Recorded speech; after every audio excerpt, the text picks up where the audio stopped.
संज्ञा प्रकरण के अंतर्गत वर्णों के वर्गीकरण को हम पढ़ रहे थे। वर्णों का या व्यंजनों का वर्गीकरण करने के दो प्रमुख आधार होते हैं। पहला आधार उच्चारण स्थान के आधार पर और दूसरा प्रयत्न के आधार पर। अब तक हम उच्चारण स्थान के आधार पर वर्णों का वर्गीकरण पढ़ चुके हैं। आज हम दूसरा आधार लेने जा रहे हैं और वो है प्रयत्न के आधार पर वर्णों का वर्गीकरण। प्रयत्न के आधार पर वर्णों का वर्गीकरण।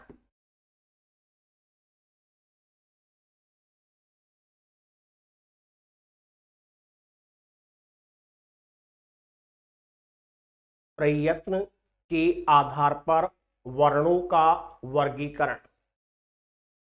सबसे पहले प्रयत्न कहते किसे हैं, किस चीज को प्रयत्न कहा जाता है, इसकी परिभाषा में लिखेंगे। क्या परिभाषा होती है, लिखें।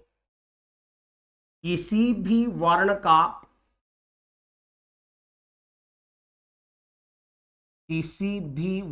का उच्चारण करने पर किसी भी वर्ण का उच्चारण करने पर हमारे मुख के अंगों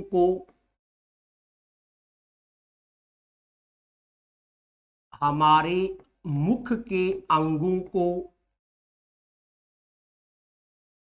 जो प्रयास करना पड़ता है, हमारे मुख के अंगों को जो प्रयास करना पड़ता है उसे ही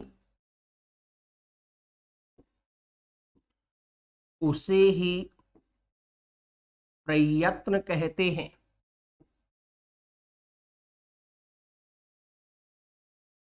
किसी भी वर्ण का हम उच्चारण करते हैं और उच्चारण करने पर हमारे मुख के अंगों को जो कोई भी प्रयास करना पड़ता है उस प्रयास को ही क्या कहते हैं, प्रयत्न कहते हैं।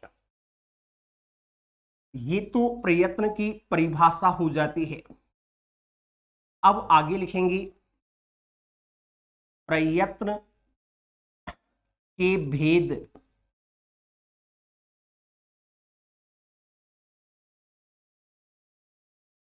प्रयत्न के भेद कितने माने जाएं, प्रयत्न कितने प्रकार के होते हैं, ऐसा प्रश्न आ जाए तो क्या करें। तो इसमें लिखेंगे पहली यत्नो द्विधा। यत्नो द्विधा आभ्यंतरो बाह्यस्य।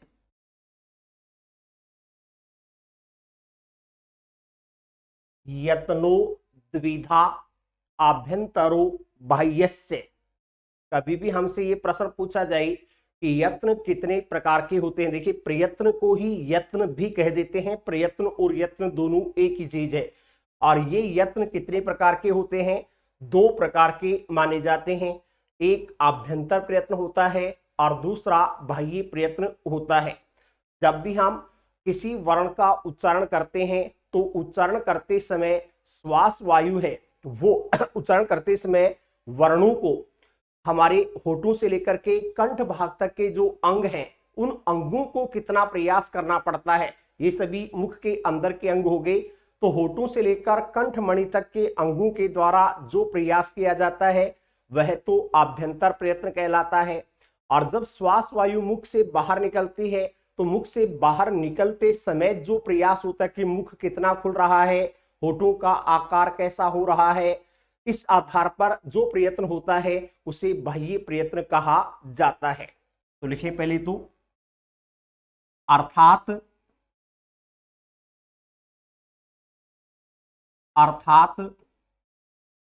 प्रयत्न को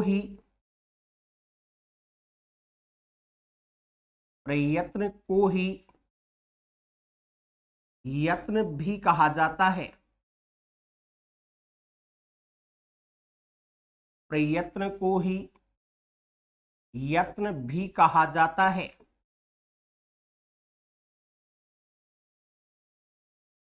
तथा प्रयत्न को ही यत्न भी कहा जाता है तथा यत्न या प्रयत्न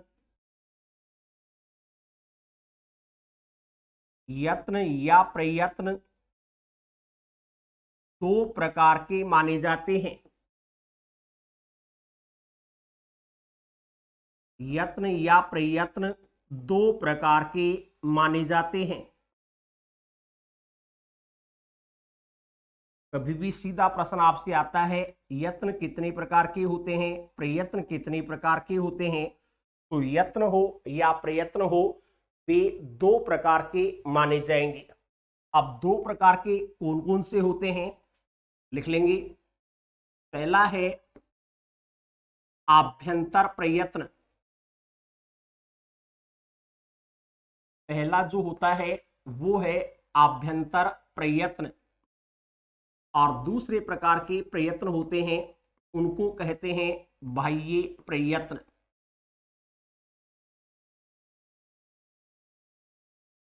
यत्न या प्रयत्न कितने प्रकार के होते हैं, तो दो प्रकार के माने जाते हैं, एक आभ्यंतर प्रयत्न और दूसरा बाह्य प्रयत्न। आभ्यंतर यानी अंदर और बाह्य यानी बाहर। तो अभी बताया होठों से लेकर कंठ तक भाग के अंदर के अंगों के द्वारा जो प्रयत्न किया जाएगा वो आभ्यंतर प्रयत्न कहलाएगा, और श्वास वायु जब मुख से बाहर निकलती है उस समय जो प्रयत्न किया जाएगा उसे बाह्य प्रयत्न कह देंगे। ये दो प्रकार के यत्न होते हैं। चलिए इनमें से लिखें सबसे पहले आभ्यंतर प्रयत्न।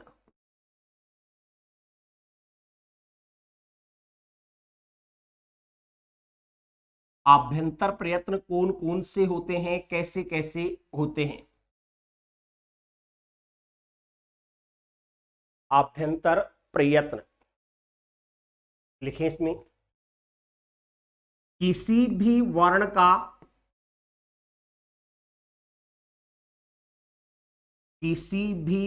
का उच्चारण करने पर, किसी भी वर्ण का उच्चारण करने पर हमारे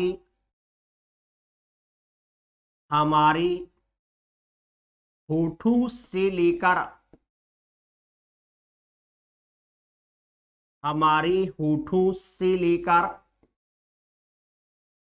कंठमणि भाग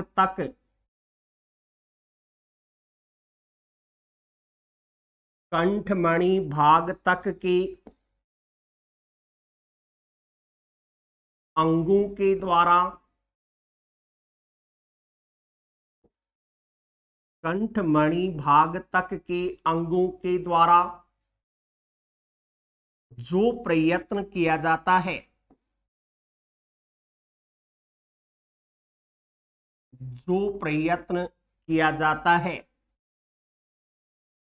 उसे ही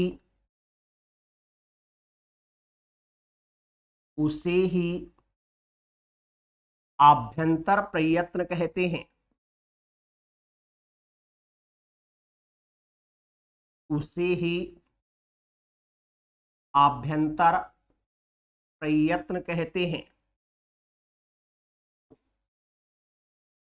किसी भी वर्ण का उच्चारण करने पर हमारे होठों से लेकर कंठमणि भाग तक के अंगों के द्वारा जो प्रयास किया जाता है उस प्रयास को हम आभ्यंतर प्रयत्न कहते हैं।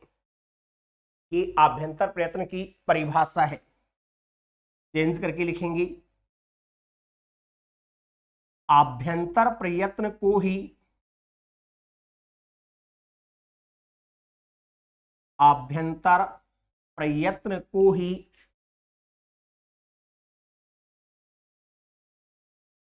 आस्य प्रयत्न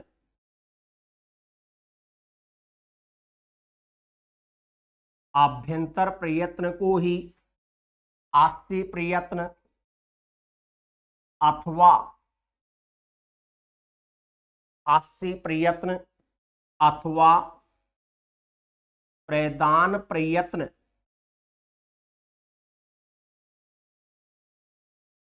आस्य प्रयत्न अथवा प्रदान प्रयत्न के नाम से भी पुकारा जाता है।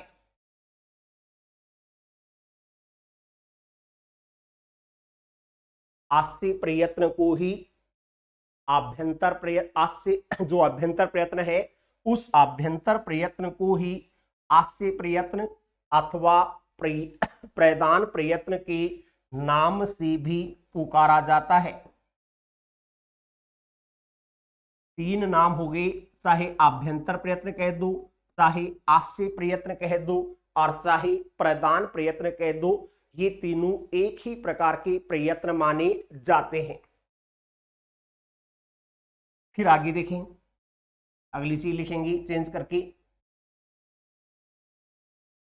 लघु सिद्धांत कौमुदी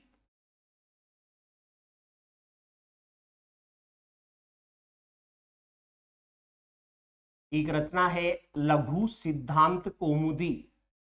इसके रचयिता कौन है? कौन है? आचार्य वरदराज। तो लघु सिद्धांत कौमुदी के रचयिता, लघु सिद्धांत कौमुदी के रचयिता आचार्य वरदराज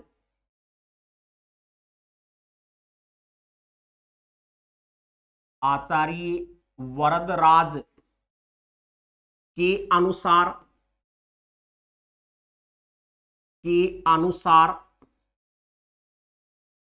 आभ्यंतर प्रयत्न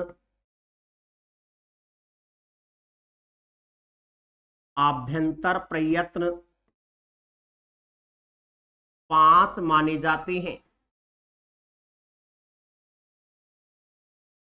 आभ्यंतर प्रयत्न पांच माने जाते हैं। लघु सिद्धांत कौमुदी के लेखक हैं आचार्य वरदराज, और वरदराज को हम पढ़ते हैं तो इनके अनुसार आभ्यंतर प्रयत्न कितने माने गए हैं? पांच माने गए हैं। पांच कौन कौन से होते हैं? कौन कौन से पांच आभ्यंतर प्रयत्न इन्होंने माने हैं? लिखेंगे नाम। पहला है स्पृष्ट,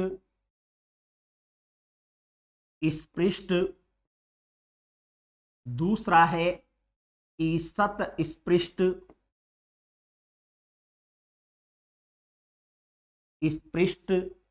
ईसत स्पृष्ट। तीसरा नाम जो आता है वो है ईसद विवृत,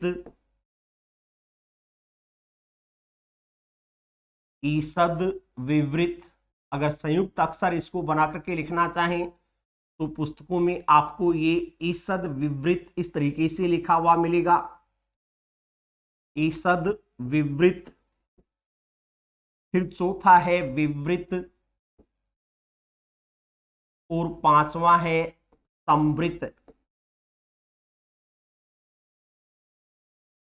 आभ्यंतर प्रयत्न कितने प्रकार के होते हैं? सीधा प्रश्न आता है तो आभ्यंतर प्रयत्न पांच प्रकार के माने गए हैं। पांच कौन कौन से हैं? स्पृष्ट, ईसत स्पृष्ट, ईसद विवृत, विवृत और संवृत। ये पांच प्रकार के आभ्यंतर प्रयत्न हो जाते हैं।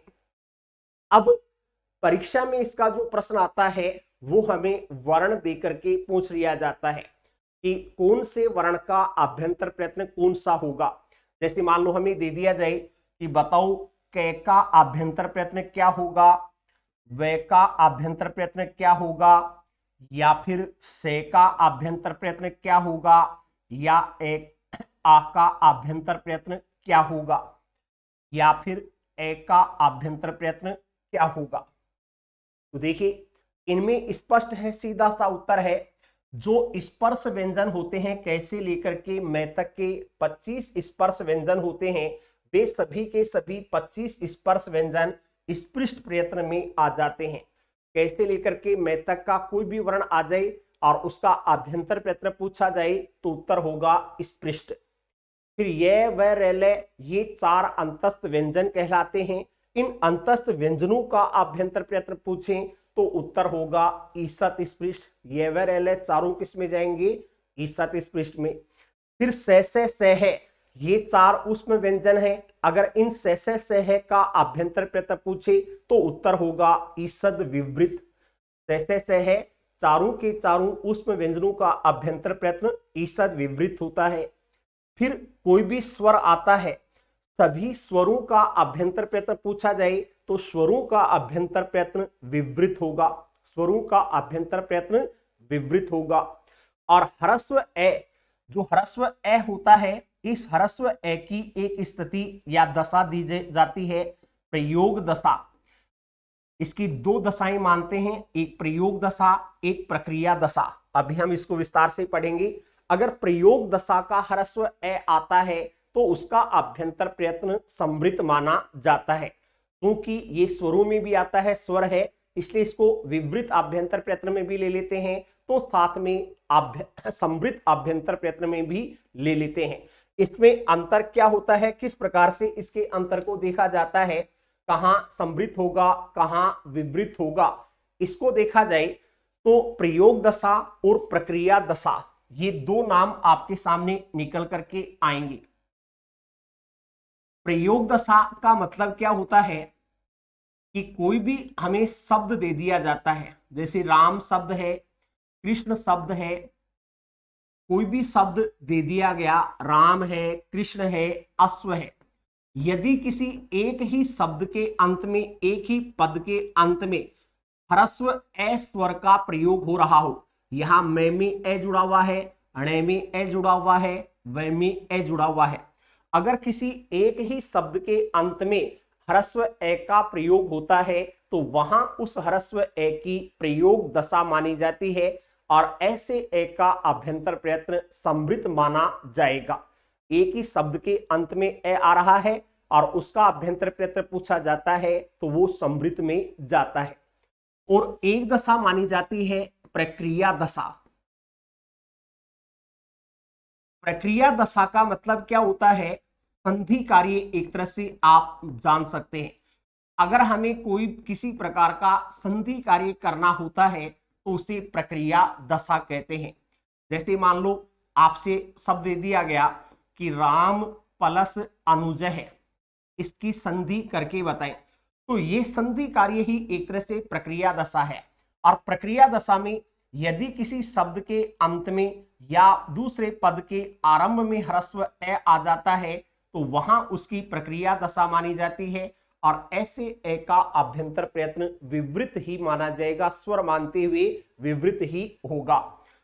ऐसे ही मान लो आ गया कि कृष्ण प्लस अवतार है, यहां पर कृष्ण के अंत में जो ए है या अवतार के आरंभ में जो ए है, ये प्रक्रिया दशा का ए होगा और इसका अभ्यंतर प्रयत्न विवृत ही माना जाएगा। तो ध्यान रखें, अकेला कोई शब्द देकर के उसमें स्थित अंतिम ए का अभ्यंतर प्रयत्न पूछें तो समृत मान लें, वो प्रयोग दशा है। और संधि की स्थिति दे करके और फिर उसके ए का अभ्यंतर प्रयत्न पूछें पूर्व पद के अंत में या पर पद के आरंभ में, तो वहां प्रक्रिया दशा मानी जाएगी और वहां उसका अभ्यंतर प्रयत्न विवृत ही मान्य होगा। तो 5 अभ्यंतर प्रयत्न कैसे कैसे होते हैं इनको हम पढ़ते हैं। सबसे पहले ले लीजिएगा स्पृष्ट प्रयत्न।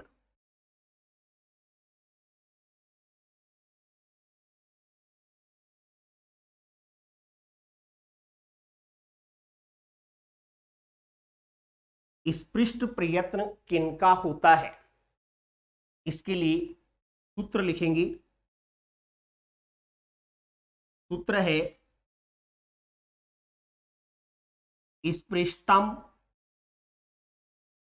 प्रयत्नम स्पर्शानाम,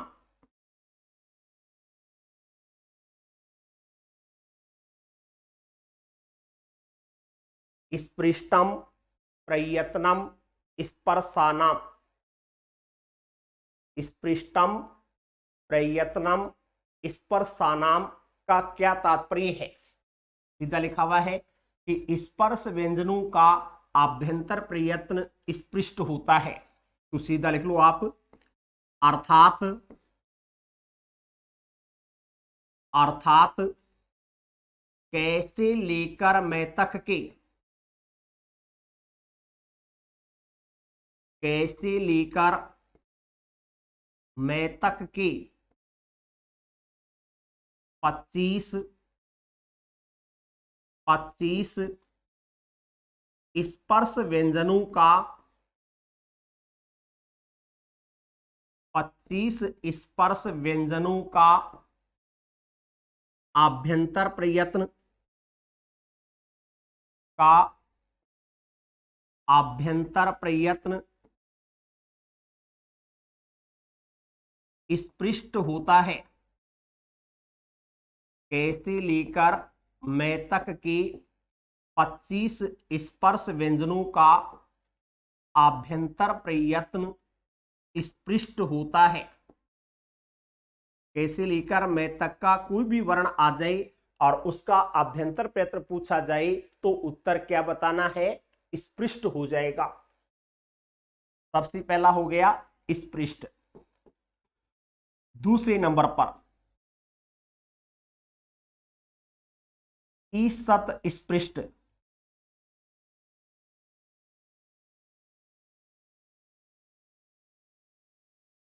ईसत स्पृष्ट आभ्यंतर प्रयत्न किसका माना जाए? इसके लिए भी सूत्र लिखेंगे।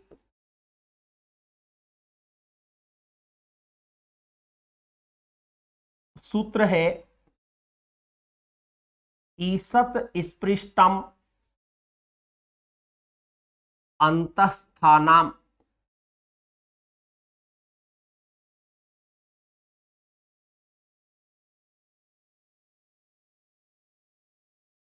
ईसत स्पृष्टम अंतस्थानाम। सूत्र है ईसत स्पृष्टम अंतस्थानाम। इसका मतलब क्या होगा कि अंतस्थ व्यंजनों का आभ्यंतर प्रयत्न ईसत स्पृष्ट होता है। जितने भी अंतस्थ व्यंजन हैं उनका आभ्यंतर प्रयत्न क्या होगा? ईसत स्पृष्ट होगा।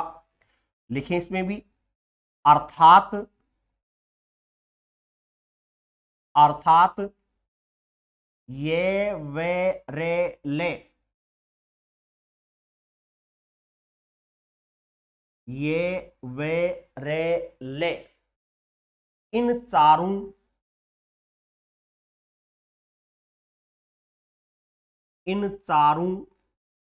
अंतस्थ व्यंजनों का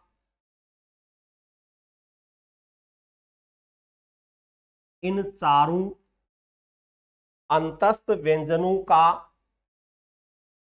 आभ्यंतर प्रयत्न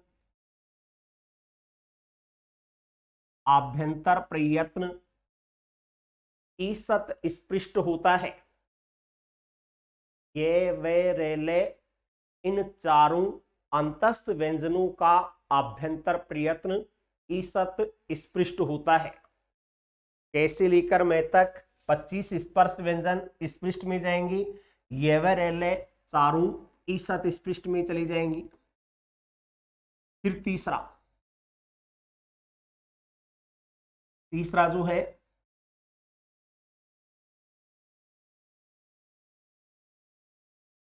तीसरा ले लेंगी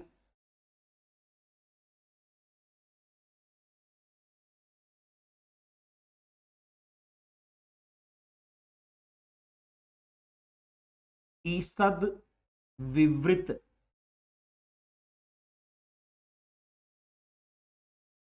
ईसद विवृत किसका होगा?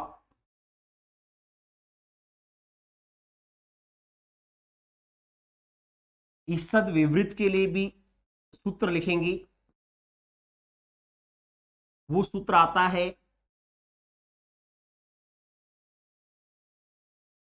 ईषद विवृतम ऊष्मणाम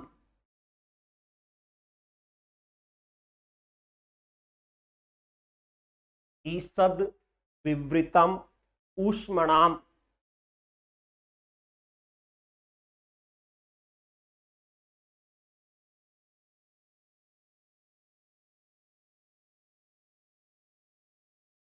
इसका मतलब क्या होगा? ऊष्म व्यंजनों का आभ्यंतर प्रयत्न ईषद विवृत होता है। ऊष्म नाम यानी ऊष्म व्यंजनों का आभ्यंतर प्रयत्न पूछे तो उत्तर क्या होगा? ईषद विवृत। तो लिखेंगे अर्थात अर्थात से है से है इन चारों ऊष्म व्यंजनों का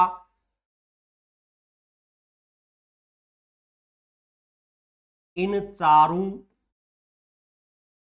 ऊष्म व्यंजनों का आभ्यंतर प्रयत्न ईषद विवृत होता है।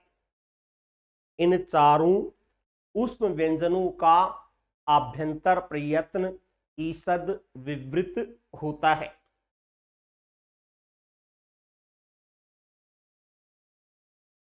फिर आ जाए विवृत पर। विवृत आभ्यंतर प्रयत्न किसका माना जाए? इसके लिए सूत्र आता है विवृतम स्वराणाम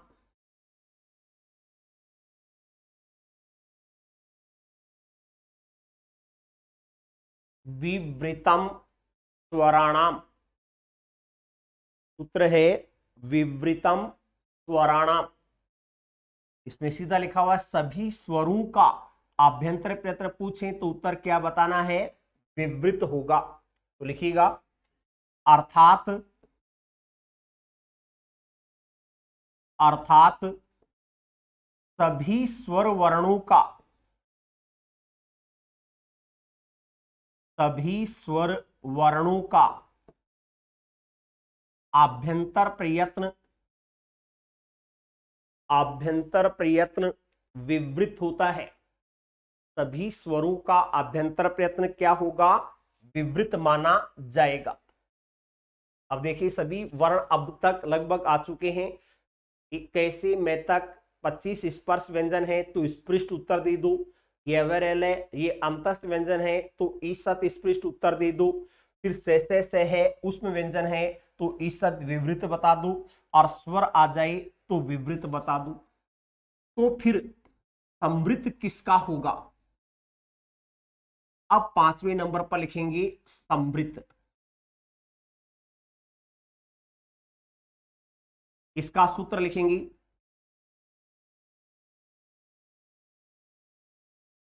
समृद्ध का सूत्र है ह्रस्वस्य वर्णस्य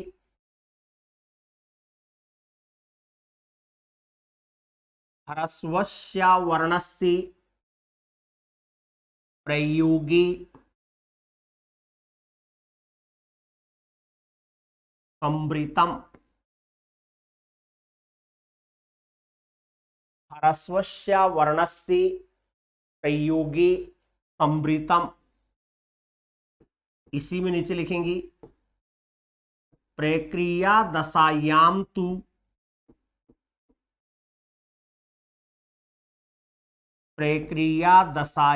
तु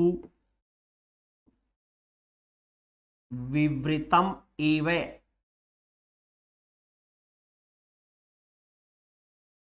ह्रस्वस्य वर्णस्य प्रयोगे समृतम। ह्रस्वस्य वर्णस्य प्रयोगे समृतम प्रक्रिया दशायाम तु विवृतम एव। प्रक्रिया दशायाम तु विवृतम एव। देखिए ह्रस्वस्य वर्णस्य का संधि विच्छेद करना चाहे तो क्या विच्छेद हो सकता है? ह्रस्वस्य ए वर्णस्य, ह्रस्वस्य प्लस ए प्लस ए बराबर आ हो गया। तो ह्रस्वस्य ए वर्णस्य प्रयोगी संवृतम, इसका मतलब है ह्रस्व ए स्वर का प्रयोगी प्रयोग दशा में आभ्यंतर प्रयत्न संवृत होता है, लेकिन प्रक्रिया दशायाम तु, प्रक्रिया दशा में विवृतम एवं विवृत ही माना जाता है। अभी मैंने आपको दो दशाएं बताई।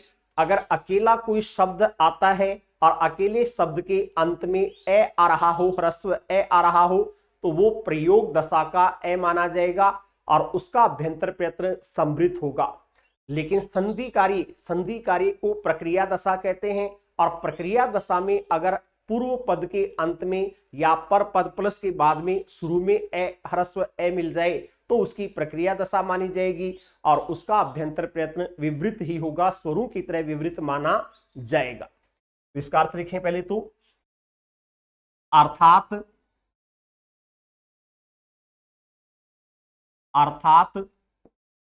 प्रयोग दशा में, प्रयोग दशा में ह्रस्व ए का,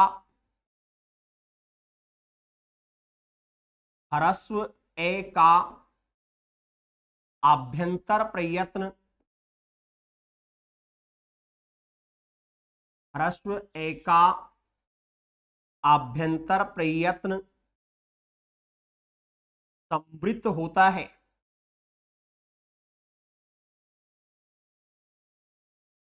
संवृत होता है। प्रयोग दशा में ह्रस्व ए का आभ्यंतर प्रयत्न संवृत होता है, लेकिन प्रक्रिया दशा में, लेकिन प्रक्रिया दशा में ह्रस्व ए का आभ्यंतर प्रयत्न, ह्रस्व ए का आभ्यंतर प्रयत्न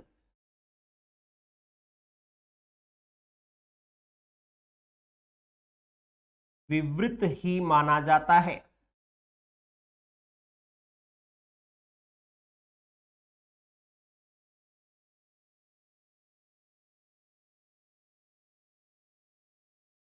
ह्रस्व ए का आभ्यंतर प्रयत्न विवृत ही माना जाता है।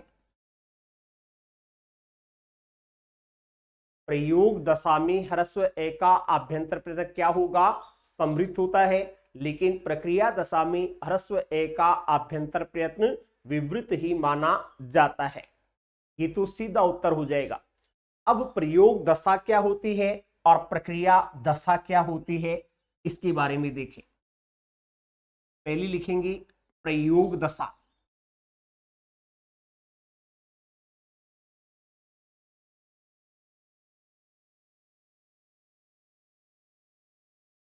प्रयोग दशा किसे कहा जाता है? इसमें लिखोगी यदि किसी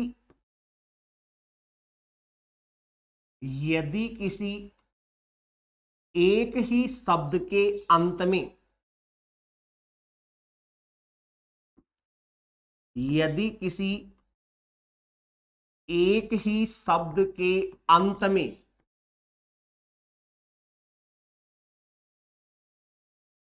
ह्रस्व ए स्वर आ रहा हो,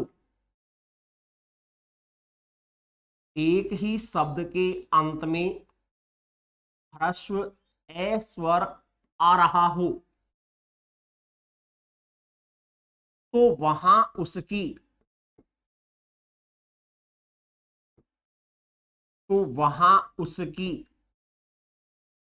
प्रयोग दशा मानी जाती है।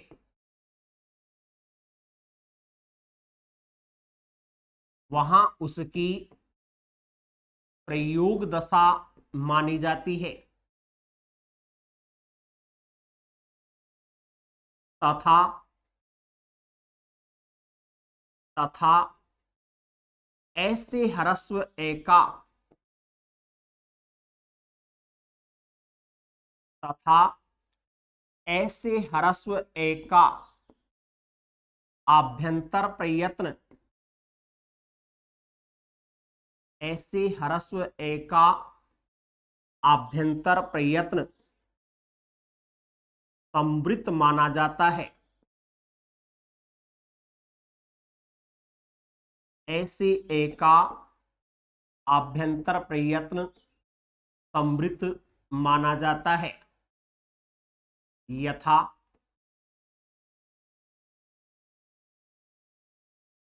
कुछ उदाहरण लिख लेंगे। राम, कृष्ण, वानर,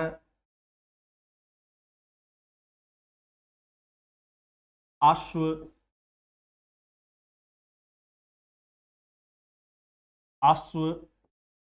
गज, चेतन इत्यादि।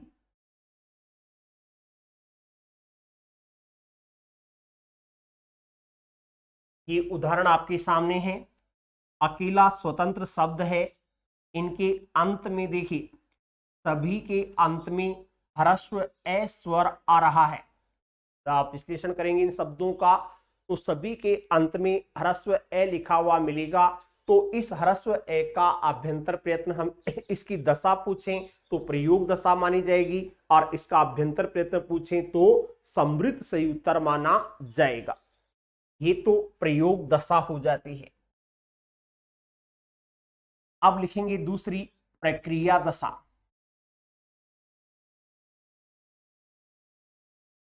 प्रक्रिया दशा किसे कहते हैं?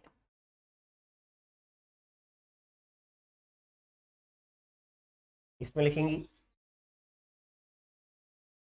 संधि कार्य करते समय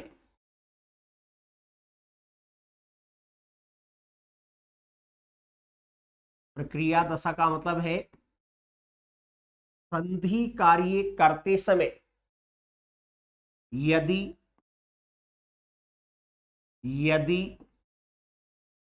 पूर्व पद के अंत में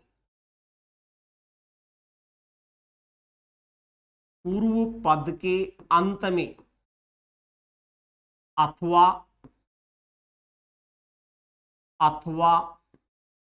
पर पद के आरंभ में, पूर्व पद के अंत में अथवा पर पद के आरंभ में ह्रस्व ए स्वर आ रहा हो, ह्रस्व ए स्वर आ रहा हो, तो वहां उसकी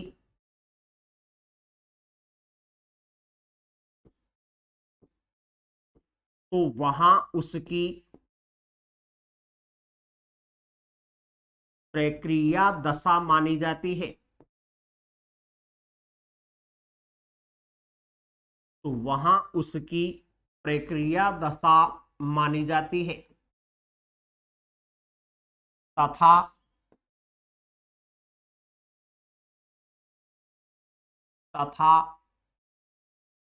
ऐसे ह्रस्व ए का आभ्यंतर प्रयत्न, ऐसे ह्रस्व ए का आभ्यंतर प्रयत्न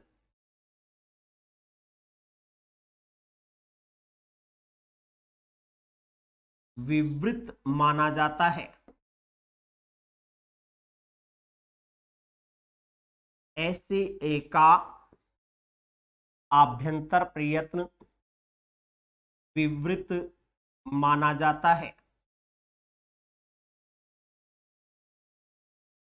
यथा कोई भी संधि कार्य हम कर रहे हैं, संधि कार्य में पूर्व पद के अंत में यानी प्लस से पहले और पर पद के आरंभ में यानी प्लस चिन्ह के बाद ह्रस्व ए स्वर आ रहा है, तो उसकी प्रक्रिया दशा मानी जाएगी। और ऐसे ए का आभ्यंतर प्रयत्न क्या मानेंगे? विवृत ही माना जाएगा। जैसे उदाहरण है राम प्लस अनुज है, इसकी संधि करते हैं तो दीर्घ संधि के अनुसार क्या रूप बनता है, ये रामानुज है। राम प्लस अनुज है बराबर रामानुज है। यहां देखिए पूर्व पद के अंत में ह्रस्व ए है और पर पद अनुज इसके आरंभ में ह्रस्व ए है, तो ये प्रयोग दशा नहीं प्रक्रिया दशा का ए होगा और इसका अभ्यंतर प्रत्यय पूछें तो विवृत ही माना जाएगा। ऐसे देखिए कृष्ण प्लस अवतार है,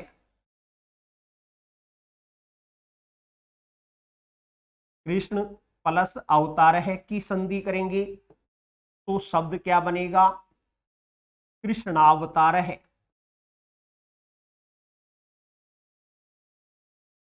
कृष्णावतार है, यहां पूर्व पद के अंत में कृष्ण के अंत में ए है और पर पद अवतार है के आरंभ में ए है, तो ये प्रक्रिया दशा होगी और इसका अभ्यंतर प्रयत्न विवृत ही माना जाएगा। तो ये ध्यान रखें, अगर पूछें ह्रस्व ए का अभ्यंतर प्रयत्न क्या होता है तो वहां विवृत भी हो सकता है, समृत भी हो सकता है, लेकिन दशा दे दें प्रयोग दशा में क्या होगा तो समृत उत्तर देना है, प्रक्रिया दशा में क्या होगा तो समृत उत्तर देना है। और अगर हमें शब्द देकर के दे दिया, अकेला शब्द दे दिया राम कृष्ण वानर, इनमें इस अंत में स्थित ए का अभ्यंतर प्रयत्न बताओ, तो अकेला शब्द में देकर के पूछें तो समृत उत्तर बताना है। और संधि की तरह लिख करके दे दिया गया कि राम प्लस अनुज है में राम में स्थित ए का अभ्यंतर प्रयत्न क्या होगा, तो फिर विवृत ही सही उत्तर माना जाएगा। ये तो आचार्य वरदराज के अनुसार 5 प्रकार के अभ्यंतर प्रयत्न हमें प्राप्त हो जाते हैं। स्पृष्ट स्पर्श व्यंजन, ईसत स्पृष्ट अंतस्थ व्यंजन, ईसद विवृत ऊष्म व्यंजन, विवृत में सभी स्वर और समृत में ह्रस्व ए प्रयोग दशा का। अब एक नोट डालकर लिखेंगे,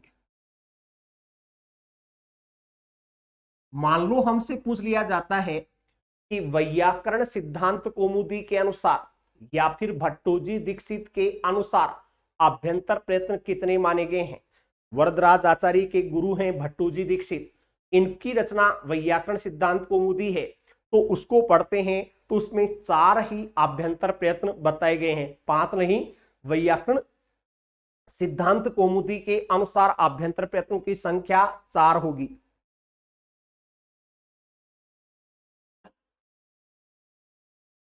अब वो 4 कौन कौन से होते हैं इसको देखें, तो उन्होंने ईसद विवृत को अभ्यंतर प्रयत्न नहीं माना है। स्पृष्ट ईसद स्पृष्ट विवृत और समृत 4 मान लिए, ईसद विवृत का उन्होंने कहीं नाम नहीं लिखा। तो फिर ईसद विवृत में जो स है ये व्यंजन आते हैं, भट्टोजी दीक्षित के अनुसार इनका अभ्यंतर प्रयत्न क्या माना जाए, तो उन्होंने इन चारों को स्वरों की तरह विवृत में शामिल कर दिया है, उनके अनुसार विवृत अभ्यंतर प्रयत्न माना जाएगा। तो नोट में लिखिएगा आचार्य भट्टोजी दीक्षित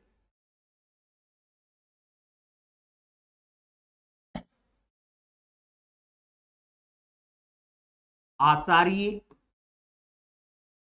भट्टोजी दीक्षित द्वारा रचित आचार्य भट्टोजी दीक्षित द्वारा रचित वैयाकरण सिद्धांत कौमुदी वैयाकरण सिद्धांत कौमुदी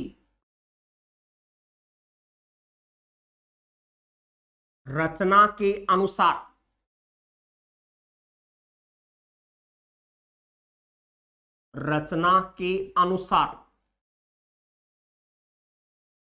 अभ्यंतर प्रयत्न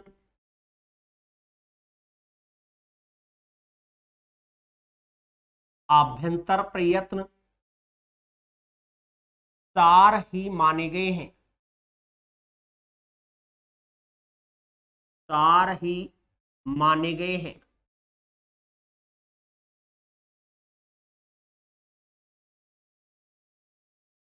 यथा 4 कौन कौन से इन्होंने माने हैं, लिखेंगे स्पृष्ट, ईसत, स्पृष्ट के बाद में लिखेंगे ईसत स्पृष्ट,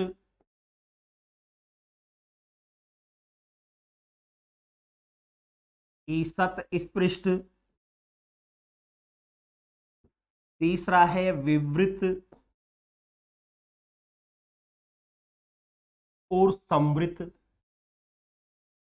स्पृष्ट, ईसत स्पृष्ट, विवृत और समृत, ये 4 ही माने हैं। यानी कौन सा नहीं माना, ईसद विवृत को इन्होंने आभ्यंतर प्रयत्नों में शामिल नहीं किया है। तो नीचे लिख लो, अर्थात इन्होंने, भट्टोजी दीक्षित ने, अर्थात इन्होंने ईसद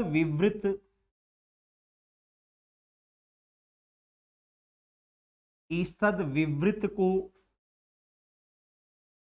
आभ्यंतर प्रयत्न नहीं माना है। ईसद विवृत को आभ्यंतर प्रयत्न नहीं माना है।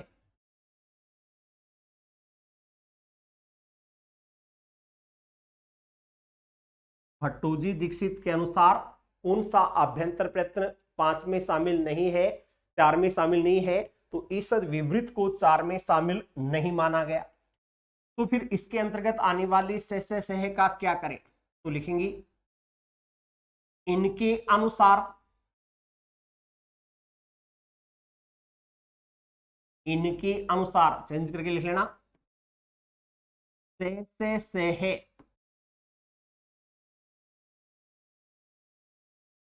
से है, इन चारों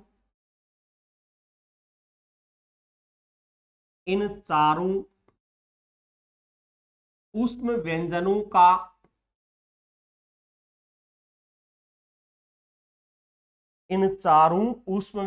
का आभ्यंतर प्रयत्न,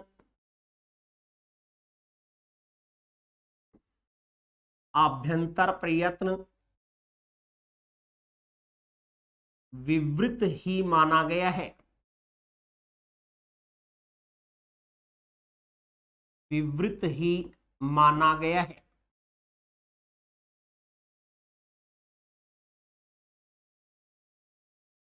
भट्टोजी दीक्षित, अगर अपने से सीधा प्रश्न आता है कि से का आभ्यंतर प्रयत्न बताओ, तो उत्तर विवृत माना जाएगा। विवृत को सही उत्तर ईसद विवृत को सही उत्तर बताना है। सीधा अगर प्रश्न आता है तो ईसद विवृत, लेकिन भट्टोजी दीक्षित के अनुसार से का आभ्यंतर प्रयत्न बताओ, तब उसका उत्तर क्या होगा, विवृत मान लिया जाएगा। तो अब आपके सामने सारी स्थिति स्पष्ट हो गई। कैसे लेकर मैं तक के स्पर्श व्यंजन आए तो स्पृष्ट, ये आ जाए तो ईसत स्पृष्ट, से है आए तो ईसद विवृत, कोई भी स्वर आए तो विवृत, और प्रयोग दशा का ह्रस्व ए आए तो समृत आभ्यंतर प्रयत्न माना जाएगा। लेकिन भट्टोजी दीक्षित के अनुसार संख्या पूछें तो उत्तर 4 बताना है। कौन सा उन्होंने नहीं माना, ईसद विवृत को नहीं माना। तो भट्टोजी दीक्षित के अनुसार ईसद विवृत में आने वाली से है का आभ्यंतर प्रयत्न क्या होगा, तो उसका उत्तर विवृत ही माना जाएगा। ये तो आभ्यंतर प्रयत्नों की स्थिति हुई। अब हम दूसरे प्रकार के प्रयत्न लेंगे, बाह्य प्रयत्न।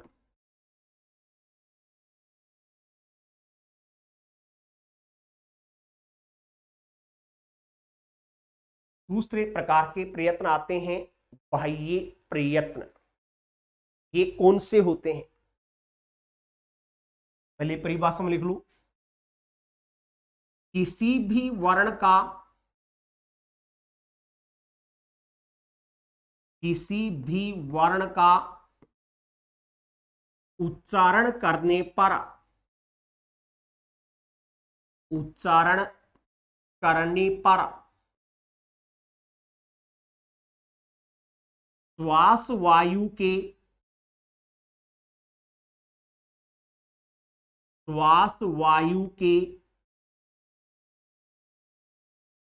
मुख से बाहर निकलते समय, श्वास वायु के मुख से बाहर निकलते समय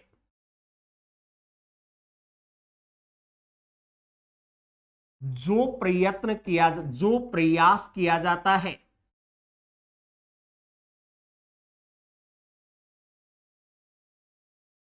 जो प्रयास किया जाता है उसे ही, उसे ही बाह्य प्रयत्न कहते हैं,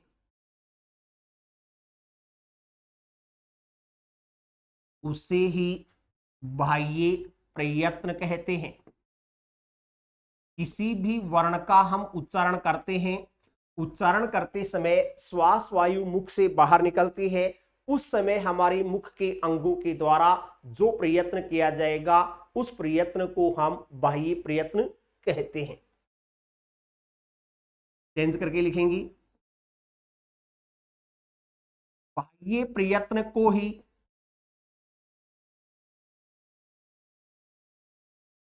बाह्य प्रयत्न को ही प्रकृति प्रयत्न, बाह्य प्रयत्न को ही प्रकृति प्रयत्न अथवा अथवा अनुप्रदान प्रयत्न भी कहा जाता है।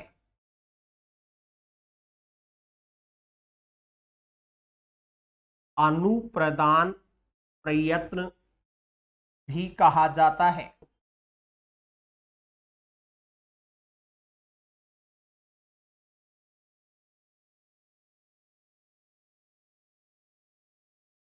देखिए अभी हमने पढ़ा था आभ्यंतर प्रयत्न को आस्य प्रयत्न अथवा प्रदान प्रयत्न कहा जाता है, वैसे ही बाह्य प्रयत्न को प्रकृति प्रयत्न अथवा अनुप्रदान प्रयत्न के नाम से भी पुकारा जाता है। आभ्यंतर आस्य अथवा प्रदान और बाह्य को प्रकृति अथवा अनुप्रदान प्रयत्न के नाम से पुकारा जाता है। फिर आभ्यंतर प्रयत्नों की संख्या तो हमने पढ़ी थी 5। अब लिखेंगे आगे इसी में बाह्य प्रयत्न कितने होते हैं, तो लिखें बाह्य प्रयत्नों की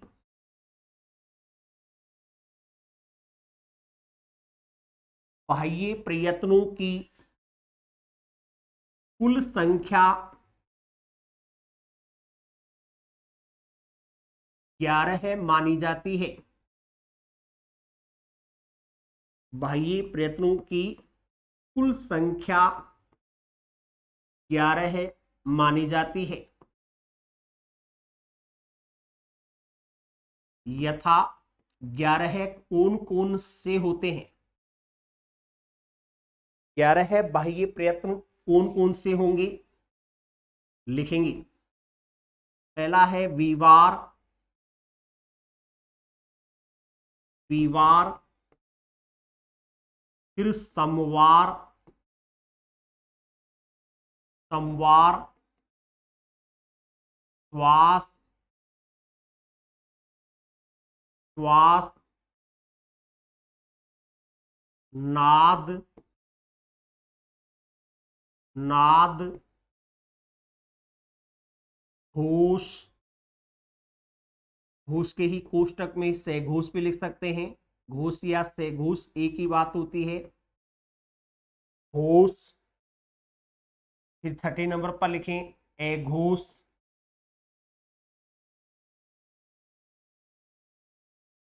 अघोष। सातवां है अल्प प्राण,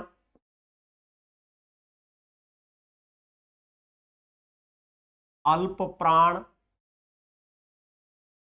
आठवां लिखेंगे महाप्राण,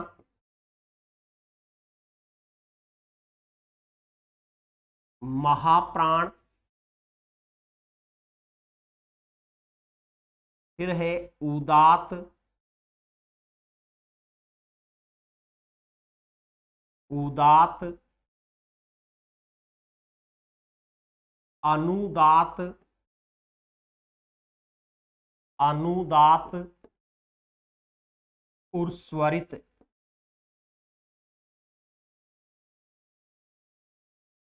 बाह्य प्रयत्न कितने होते हैं?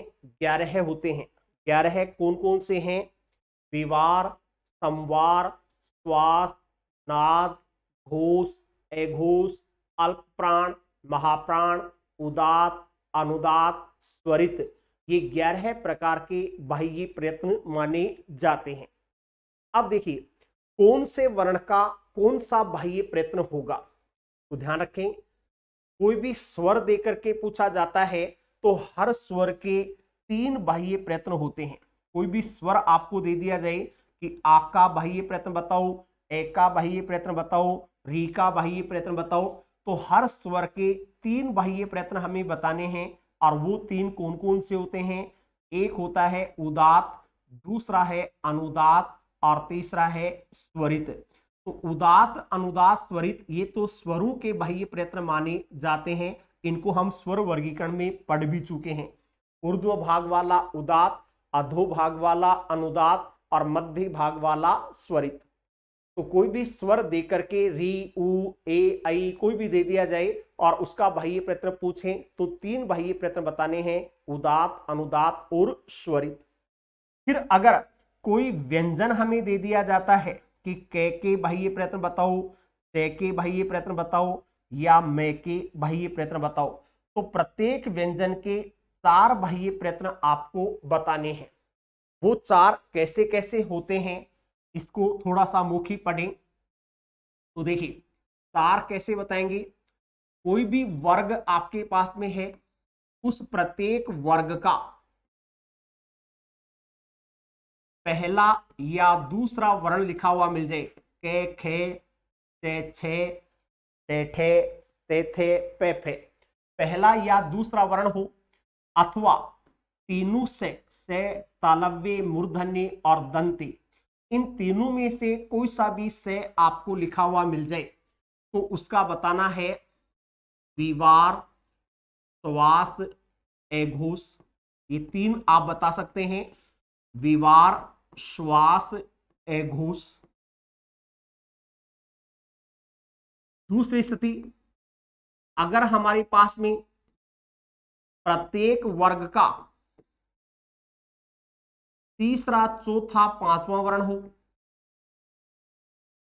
तीसरा, चौथा, पांचवां वर्ण हो या येवरेले हो या फिर है हो, तीसरा, चौथा, पांचवां वर्ण हो, येवरेले हो या है लिखा हुआ हो और इनके बाह्य प्रयत्न बताने हो तो 3 यहां बता देंगे, संवार, नाद, घोष।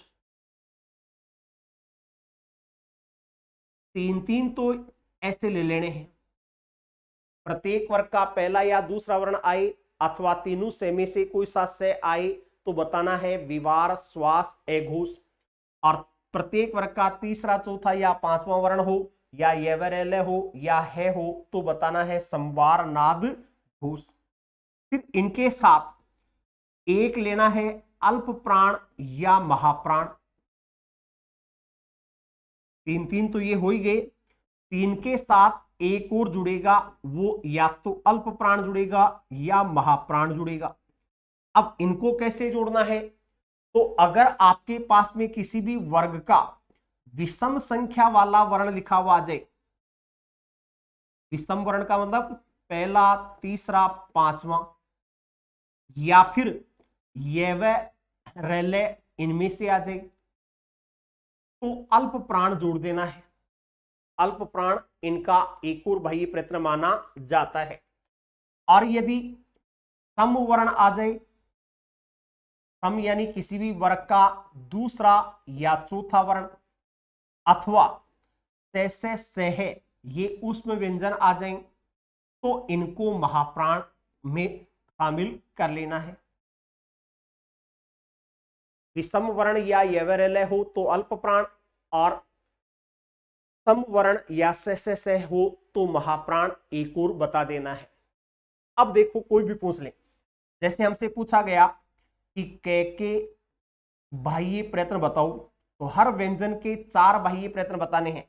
3 तो इनमें से लेना है, 3 में तो इनमें से ले लेंगे, और प्लस 1 इन दोनों में से अल्प प्राण या महाप्राण में से लेंगे। तो के वर्ग का पहला वर्ण है, पहला वर्ण होने के कारण 3 तो हम बता देंगे कि विवार, श्वास, एघोष होता है। इसके बाह्य प्रयत्न विवार, श्वास, एघोष हो जाएंगे। और एक अल्प प्राण और महाप्राण, तो पहला अक्षर होने के कारण अल्प प्राण भी ले लेंगे। ये 4 बाह्य प्रयत्न हो गए कै के। अब मान लो आपसे पूछा जाता है कि बताओ ध के बाह्य प्रयत्न क्या होंगे, तो तय, थे, दे, धे चौथा वर्ण है। चौथा होने के कारण हम 3 तो ले लेंगे, संवार, नाद, घोष। संवार, नाद और घोष। और उसके बाद में ये ध चौथा है, तो चौथा होने के कारण महाप्राण भी हो जाएगा। चौथा संवर्ण है तो महाप्राण में जाएगा, तो महाप्राण और जोड़ दिया जाएगा साथ में, तो ये 4 बाह्य प्रयत्न ध के हो जाएंगे, संवार, नाद, घोष और महाप्राण। कोई भी वर्ण आपको दे दिया जाता है, जैसे 1-2 उदाहरण और देखें। पूछ लिया गया कि बताओ व के बाह्य प्रयत्न क्या होंगे, व के बाह्य प्रयत्न क्या होंगे। तो यहां पर आप देख रहे हैं ये व रेले, इनको संवार, नाद, घोष में लिया जाता है, और ये व रेले को अल्प प्राण में भी लिया जाता है।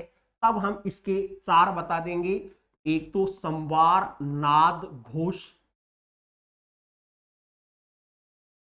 3 तो ये ले लिए, और ये व रेले चारों ही अल्प प्राण में आते हैं, तो 1 दे देंगे अल्प प्राण। इस तरीके से 4 बाह्य प्रयत्न इसके हो जाएंगे। ऐसे मान लो पूछा गया से के बाह्य प्रयत्न बताओ, से किस में जाएगा, तो से देखिए यहां लिखा हुआ से तीनों से विवार, श्वास, एघोष में होते हैं, और से है ये महाप्राण में भी आते हैं। तो इसके 4 बाह्य प्रयत्न हमें क्या बताने हैं, वो हो जाएंगे विवार, श्वास, एघोष, विवार, श्वास, एघोष और महाप्राण।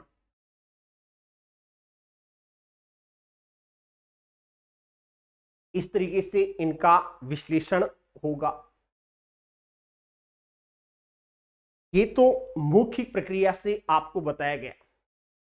अब इनको सूत्रों के अनुसार हम पढ़ें, तो सूत्रों के अनुसार कैसे पढ़ा जाएगा।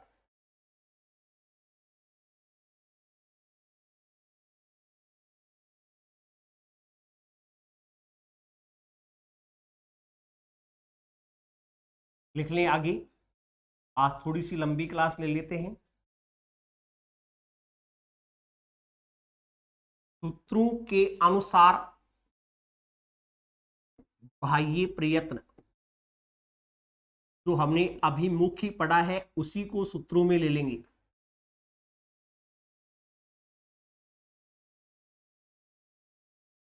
लिखें पहला सूत्र,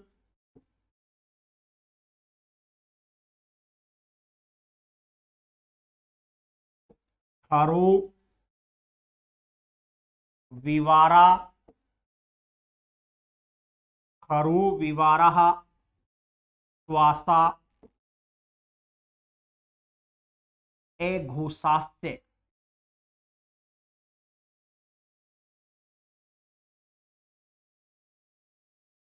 खरो विवारः श्वासा एघोषाश्च।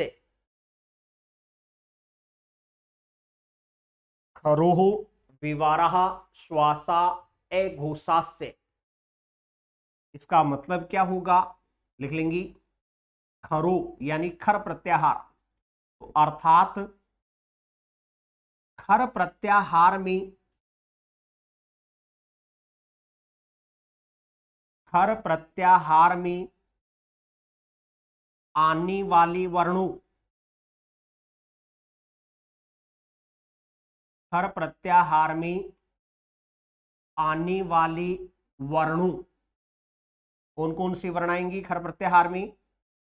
थे, थे, थे, थे, थे, से, ते, से, के, पे और से। ये खर प्रत्याहार हो गया। इसमें आप देख रहे हैं प्रत्येक वर्ग का दूसरा वर्ण है, ये प्रत्येक वर्ग का पहला वर्ण है और ये तीनों से है।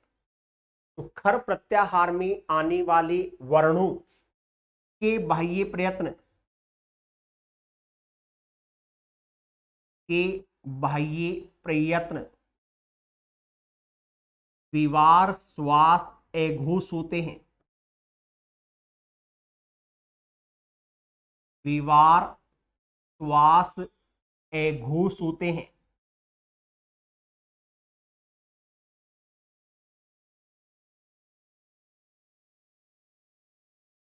खर प्रत्याहार में आने वाले वर्णों के बाह्य प्रयत्न विवार श्वास एघोष होते हैं।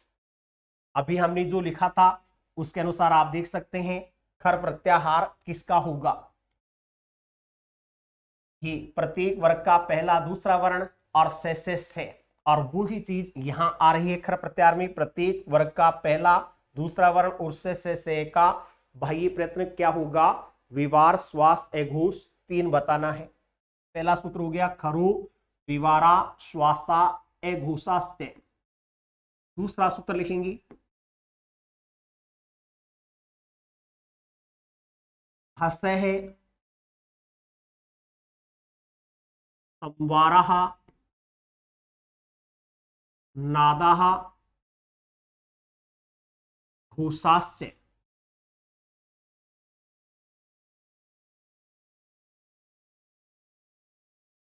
हसः संवारः नादः घोषास्य।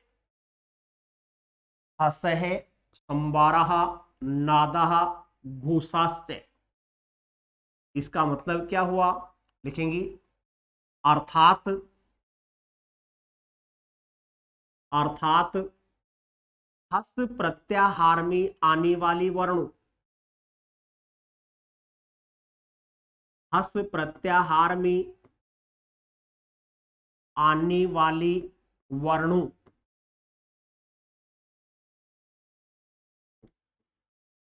कौन कौन से वर्ण आएंगी? है, ये, वेरे, ले, ये में, गणे, ने,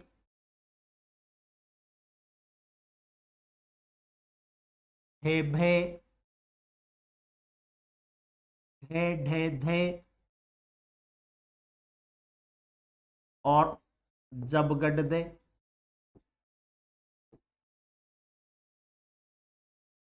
ये हस प्रत्याहार के वर्ण होते हैं। प्रत्येक वर्ग का तीसरा वर्ण है, ये चौथा वर्ण है, ये पांचवा वर्ण है, ये विरल्य है और साथ में है।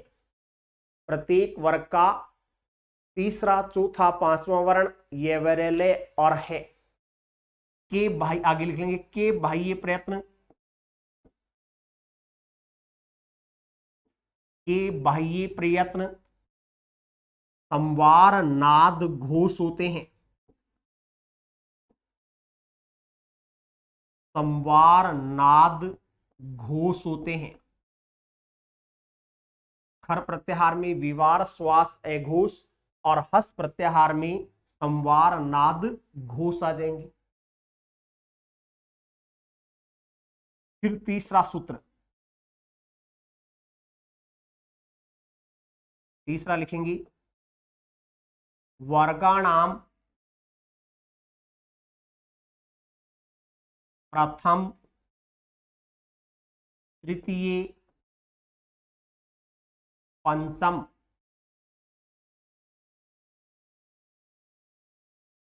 वर्गाणाम प्रथम तृतीय पंचमः, यणस्य अल्प प्राणः,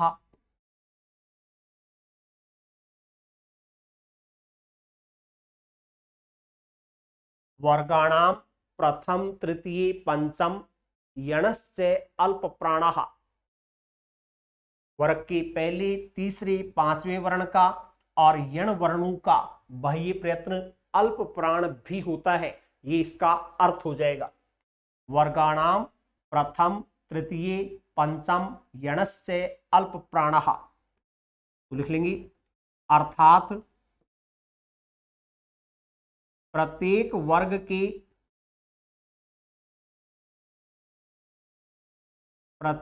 वर्ग के विषम वर्णों,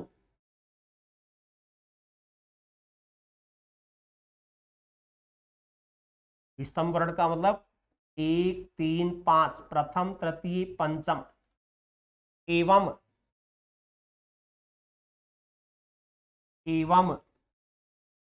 यण वर्णों,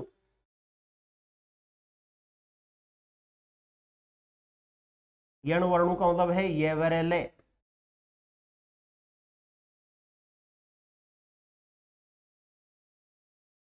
का बाह्य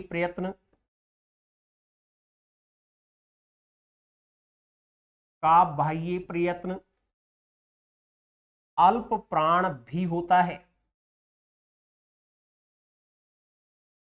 तीन तो ऊपर बता ही चुके हैं, चौथा है अल्प प्राण भी होता है। वर्ग के विषम संख्या वाली वर्ण और यण वर्णों का बाह्य प्रयत्न अल्प प्राण और जोड़ देना है। फिर चौथा सूत्र,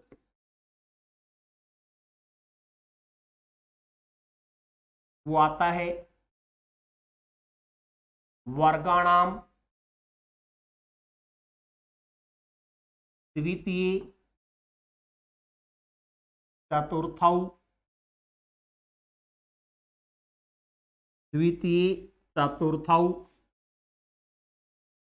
तलस्य महाप्राणः, वर्गाणाम द्वितीय चतुर्थौ तलस्य महाप्राणः, वर्गाणाम द्वितीय चतुर्थौ तलस्य महाप्राणः।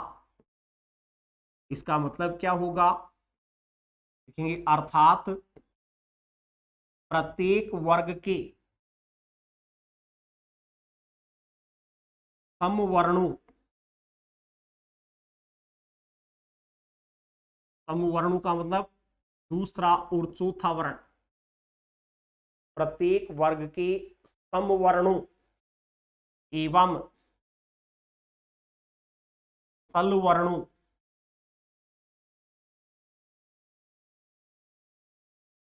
सल प्रत्याहार के वर्ण कौन से होते हैं, से है, एवं सल वर्णों का बाह्य प्रयत्न,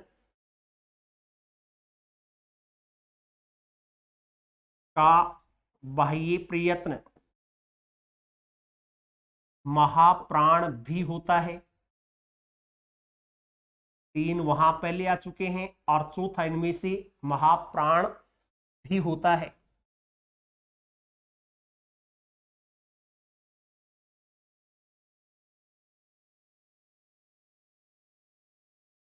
और पांचवा सूत्र,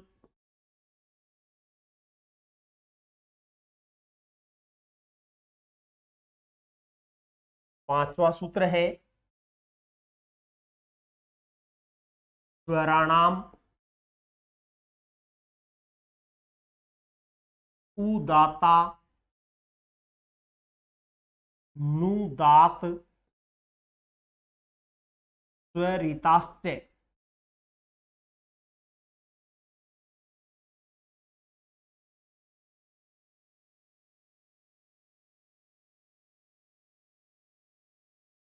स्वराणाम उदाता नुदात स्वरितास्य, स्वराणाम उदाता नुदात स्वरितास्य। इसका मतलब क्या हुआ, लिख लो। अर्थात सभी स्वरों के बाह्य प्रयत्न, सभी स्वरों के बाह्य प्रयत्न उदात अनुदात व स्वरित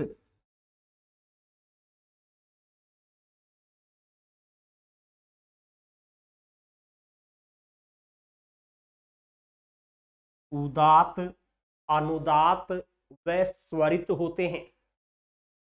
कोई भी स्वर दे दिया जाए तो वो उदात अनुदात व स्वरित में चला जाएगा। तो जो हमने मौखिक पढ़ा पहले वही इसमें आ रहा है।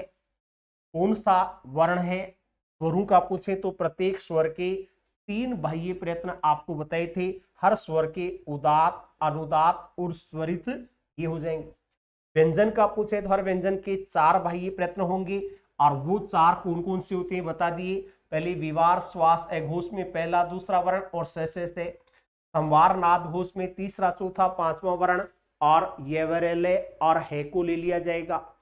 और अल्प प्राण महाप्राण में छाटना हो तो फिर इसमें से विषम वर्ण येवरेले अल्प प्राण, समवर्ण और से है महाप्राण। तो हर व्यंजन के 4 बाह्य प्रयत्न बताएंगे और हर स्वर के 3 बाह्य प्रयत्न आपको बताने होंगे। ये अपना प्रयत्न के आधार पर वर्णों का वर्गीकरण किया जाता है। ठीक है, धन्यवाद।